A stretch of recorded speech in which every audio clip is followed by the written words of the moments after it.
تو جناب، آج ہم مصر کی تاریخ کے ایک 3000 سال پرانے راز سے پردہ اٹھانے والے ہیں۔ یہ کہانی ہے دو مشہور ترین فرعونوں کی، ایک جو بدتی کہلایا اور دوسرا ایک کمسن بادشاہ۔ آخر ان دونوں کو کون سا راز جوڑتا ہے؟ آئیے مل کر جانتے ہیں۔ اور کہانی کا سب سے بڑا معمہ یہی ہے۔ سوچیں ذرا، تاریخ کا سب سے امیر ترین مقبرہ دریافت ہو اور اس میں پڑی زیادہ تر چیزیں سیکنڈ ہینڈ نکلے۔ توتن خامن کے خزانوں کے پیچھے چھپا یہ راز اس پوری دریافت کو اور بھی زیادہ پراسرار بنا دیتا ہے۔ تو اس کہانی کے دو مرکزی کرداروں سے ملتے ہیں۔ ایک طرف ہے اخناتون، وہ انقلابی بادشاہ جس نے سب کچھ بدل کر رکھ دیا، اور دوسری طرف ہے اس کا بیٹا توتن خامن، جس نے اپنی پوری زندگی اپنے والد کی میراث کو مٹانے میں لگا دی۔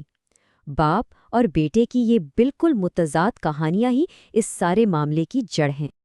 چلیں کہانی کو شروع سے شروع کرتے ہیں، اور شروعات ہوتی ہے فرعون اخناتون کے ان اقدامات سے جنہوں نے پورے مصر کو ہلا کر رکھ دیا تھا۔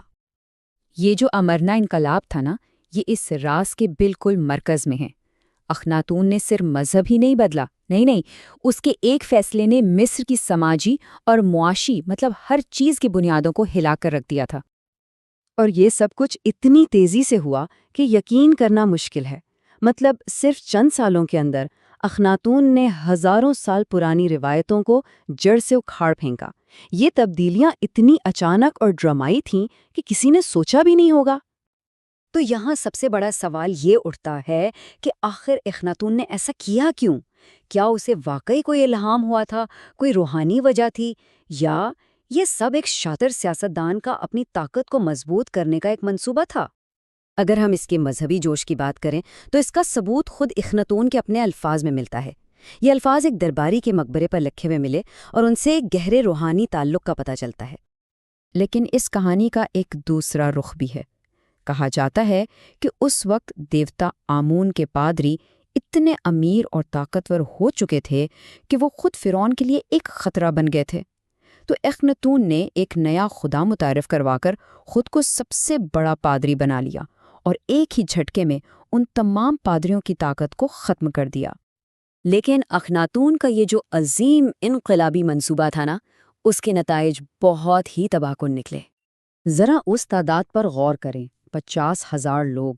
اتنے لوگوں کو اپنے گھروں سے، اپنی جڑوں سے اکھاڑ کر ایک ویران صحرا میں ایک نیا شہر بسانے کے لیے مجبور کیا گیا۔ یہ کوئی چھوٹی بات نہیں تھی۔ تو یہ بات تو صاف تھی کہ اخناتون کا یہ عظیم منصوبہ بری طرح ناکام ہو رہا تھا۔ اس کے نئے نظام نے پوری سلطنت کو تباہی کے دھانے پر لا کھڑا کیا تھا۔ اور اس انقلاب کے نتائج واقعی تباہ کن تھے۔ جب مندر بند ہوئے تو معیشت بیٹھ گئی، عوام میں اس کے خلاف جنونی نفرت پیدا ہو گئی، اور کتبے بتاتے ہیں کہ اخناتون خود ایک خوفزدہ اور وہمی بادشاہ بن گیا تھا، جسے ہر وقت اپنی جان کا خطرہ لگا رہتا تھا۔ اور اب کہانی میں انٹری ہوتی ہے توتن خامن کی۔ اس کا صرف ایک ہی مقصد تھا، اپنے والد کی ہر نشانی کو تاریخ سے مٹا دینا۔ توتن خامن نے اپنے والد کے نظریات کو مسترد کرنے کا آغاز سب سے پہلے اپنے نام سے کیا۔ اس نے اپنا نام توتن خاں تون یعنی آتون کی زندہ تصویر سے بدل کر توتن خاں آمون یعنی آمون کی زندہ تصویر رکھ لیا۔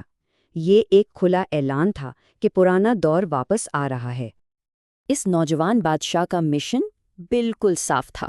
وہ ہر اس چیز کو مٹا دینا چاہتا تھا جو اس کے والد نے کھڑی کی تھی، اور مصر کو واپس اس کے پرانے روایتی راستے پر لانا چاہتا تھا۔ اور یہیں پر آ کر کہانی کا سارا معاملہ حل ہوتا ہے۔ اب ہم واپس اسی مقبرے کے راز کی طرف آتے ہیں جہاں سے ہم نے بات شروع کی تھی۔ یہاں ماہرین آثار قدیمہ نے ایک ایسا انکشاف کیا جس نے سب کو چونکا دیا۔ تحقیق سے پتہ چلا کہ توتن خامن کے مقبرے میں موجود تقریباً 80% خزانہ دراصل اس کے لیے بنایا ہی نہیں گیا تھا، وہ سب سیکنڈ ہینڈ تھا۔ تو پھر وہی سوال جو کہانی کے دونوں حصوں کو جوڑتا ہے، اگر یہ دنیا کا سب سے امیر خزانہ توتن خامن کا نہیں تھا تو پھر آخر یہ تھا کس کا؟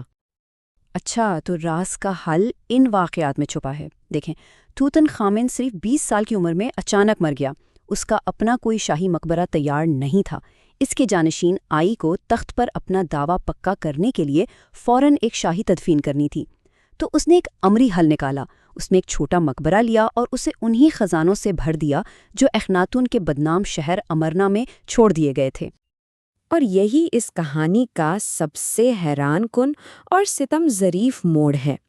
وہ بیٹا جس نے اپنی پوری زندگی اپنے والد کی میراث کو مٹانے کی کوشش کی، مرنے کے بعد انجانے میں اسی کا مقبرہ اپنے والد کے انقلابی دور کے سب سے شاندار اور خوبصورت خزانوں کا محافظ بن گیا۔